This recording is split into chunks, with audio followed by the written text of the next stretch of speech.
Hello viewers, আসসালামু আলাইকুম, আদাব। ২০২৬ সালে হোয়াটসঅ্যাপে নতুন একটি আপডেট চলে এসেছে।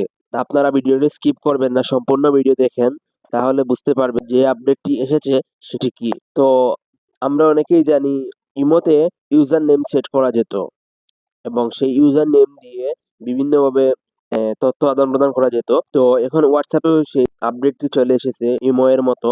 তো দেখেন কি আপডেট এসেছে সেটি দেখাচ্ছি। প্রথমে আপনারা হোয়াটসঅ্যাপে চলে যাবেন, দেখেন এইটা। হোয়াটসঅ্যাপে চলে যাবেন। হোয়াটসঅ্যাপে চলে যাবার পর এখানে কর্নারে দেখেন রয়েছে 3 ডট, এই 3 ডটে ক্লিক করবেন। তো 3 ডটে ক্লিক করার পর এখান থেকে আপনারা এই সেটিংস এ ক্লিক করবেন। সেটিংস এ ক্লিক করার পর এখান থেকে এই যে পেন্সিলের মতো আইকন রয়েছে, এই পেন্সিলের মতো আইকনে ক্লিক করবেন।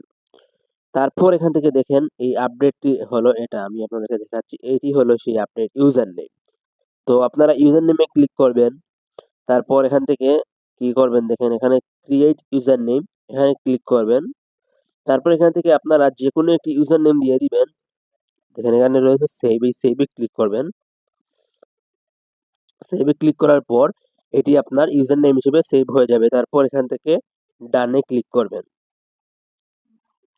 তো আপনার ইউজার নেম দেওয়া কমপ্লিট, অর্থাৎ আপনার ইউজার নেম দেওয়া হয়ে গেছে। তো এখন থেকে আপনারা অন্য কারো সাথে হোয়াটসঅ্যাপে যোগাযোগ করতে চাইলে বা হোয়াটসঅ্যাপে তথ্য কথা বলতে চাইলে, যদি আপনার আইডি সে পেতে চায়, তাহলে এই ইউজার নেম দিয়ে যদি সে সার্চ করে, তাহলে হোয়াটসঅ্যাপে যদি এসে এই ইউজার নেমটি সার্চ করে, তাহলে আপনার আইডি পেয়ে যাবে এবং আপনার সাথে কথা বলতে পারবে, ভিডিও ফটো আদান প্রদান করতে পারবে। ধন্যবাদ। তাহলে এটাই ছিল হোয়াটসঅ্যাপে ২০২৬ সালের নতুন একটি আপডেট।